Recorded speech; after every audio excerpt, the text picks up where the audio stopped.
Hello friends, नमस्ते। कैसे हैं आप सब? आई होप आप सब बहुत अच्छे होंगे। भगवान की कृपा आपके ऊपर सदैव बनी रहे।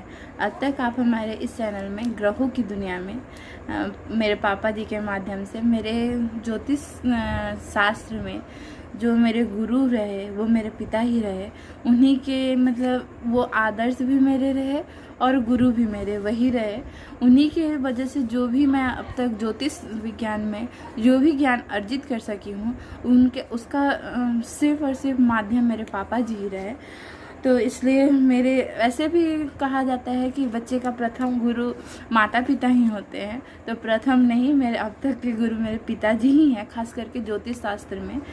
तो अब तक आप मेरे पापा जी के थ्रू ग्रह कैसे डिसाइड हुआ, नक्षत्र कैसे डिसाइड हुआ, राशि क्या है, ये सारी बातों का जानकारी आप प्राप्त कर चुके हैं। मेरा नाम स्नेह ज्योति है। मैं अब कोशिश करती हूँ कि इस चैनल में कंटिन्यू बनी रहूँ और साथ में जो भी कुछ कन्फ्यूज़न होगा पापा जी से भी उसका सॉल्यूशन लेते रहेंगे। तो आज हम भारतीय ज्योतिष के बारे में आपसे कुछ डिस्कशन करने जा रहे हैं। एक्चुअली तो क्या है ना कि जो हमारा इतना सटीक फलादेश होता है भारतीय ज्योतिष में कि इसको अगर देखा जाए तो इसको विज्ञान की दर्जा दी जाती है। बट विज्ञान कहा नहीं जाता है। उसका मेन कारण ये है कि मतलब एक मतता नहीं है। किसी का कुछ मत है, किसी का कुछ मत है। और साइंस का मतलब है कि एक रिजल्ट, मगर यहाँ पे थोड़ा सा कन्फ्यूजन है।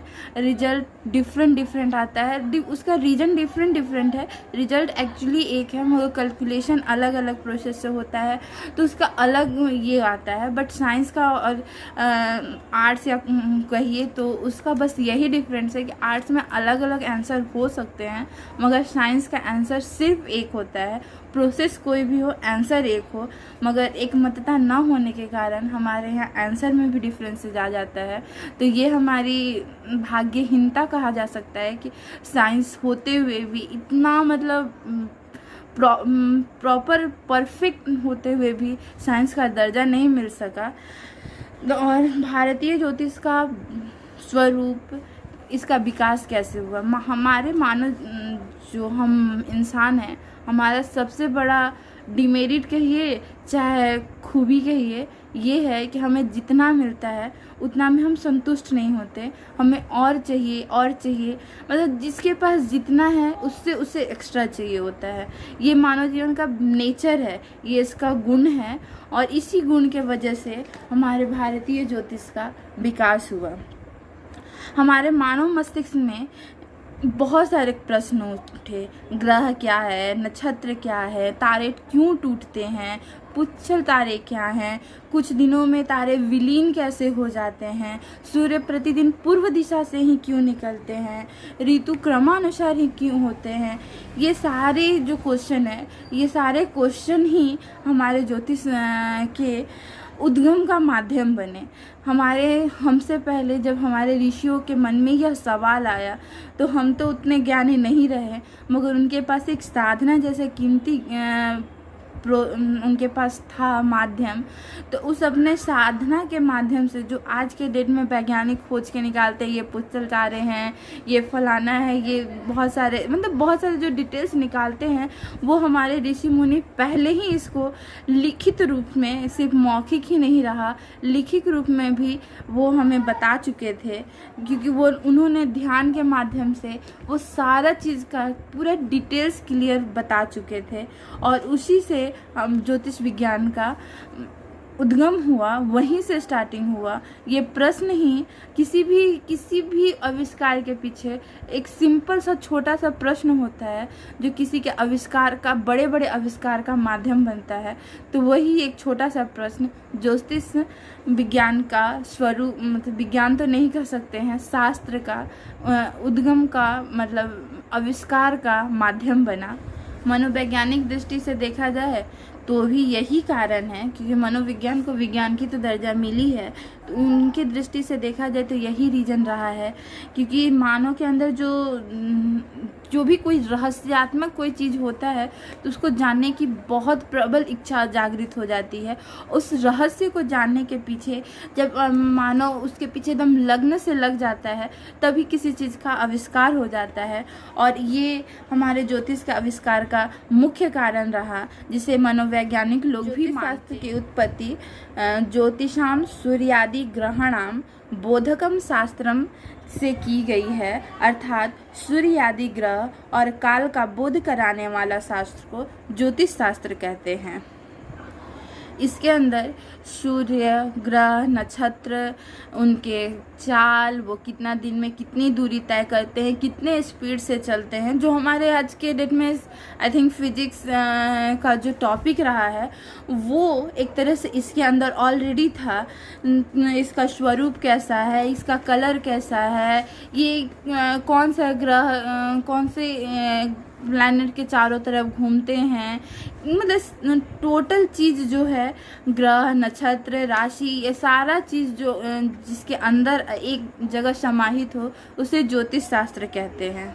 भारतीय ज्योतिष की परिभाषा का अगर विश्लेषण किया जाए तो इसके अंदर मनोविज्ञान, जीव विज्ञान, पदार्थ विज्ञान, रसायन विज्ञान, चिकित्सा विज्ञान इत्यादि सब इसी के अंदर आ जाएंगे।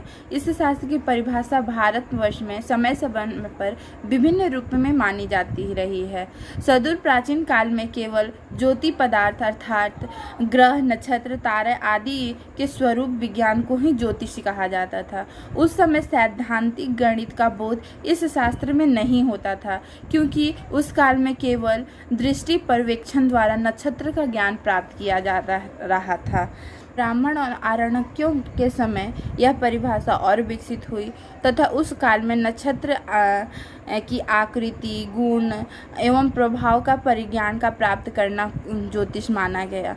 मगर समय के साथ इसमें भी फिर परिवर्तन हुआ और फिर ज्योतिष का स्वरूप में ज्योतिष के गणित, उसके सिद्धांत और फलित ये तीनों को अलग अलग कर समावेश किया गया एक में, और उसके बाद जब तीनों का फल बताया गया उसे सही मायने में ज्योतिष शास्त्र की संज्ञा दी गई और इससे एक जातक का सटीक भविष्यवाणी किया जा सका कि हाँ जातक एक्चुअल में कैसा होगा, उसका भविष्य कैसा होगा, वो किस नेचर का होगा, उसका रंग रूप कैसा होगा। ये सारी जो बातों की जानकारी हुई, ये जो जब तीसरी संशोधन हुई और उसके माध्यम से पता चला कि हाँ ज्योतिष के माध्यम से हमें क्या एक्चुअली में क्या हमें प्राप्त होगा, वो इस थर्ड संशोधन के बाद पता चला जब उसकी गणित कैलकुलेशन आया। उसके बाद उसका सिद्धांत प्रॉपर सिद्धांत बना कि हाँ इसी प्रोटोकॉल पे हमें आगे बढ़ना है, और उसके बाद उस प्रोटोकॉल का क्या फल होगा वो सारा जब डिटेल्स एकदम एक्चुअली जो एक मतलब वो साइंस का जो ये कहा जाता है वो एक सिद्धांत बना, उसके अकॉर्डिंग उसमें संशोधन हुआ, जिसका जैसा मत हुआ उसमें चेंजिंग हुआ, बट एक जो है ना कि 2+2 4 ही होगा। अब उसे आप जैसे भी लिखो, जहाँ पे भी लिखो तो वो 4 आंसर 4 आना है, तो वो कम से कम इसमें फिक्स हुआ कुछ समय के बाद कि हाँ 2+2 4 है तो 4 ही होगा। और इसी के साथ मतलब इस तरीके से धीरे धीरे करके ज्योतिष विज्ञान का शास्त्र का डेवलप हुआ। आगे फिर हम मिलेंगे नेक्स्ट वीडियो में कुछ नई जानकारी के साथ। अगर हमारी ये वीडियो आपको पसंद आया हो तो प्लीज़ इसे लाइक, सब्सक्राइब और शेयर कीजिएगा।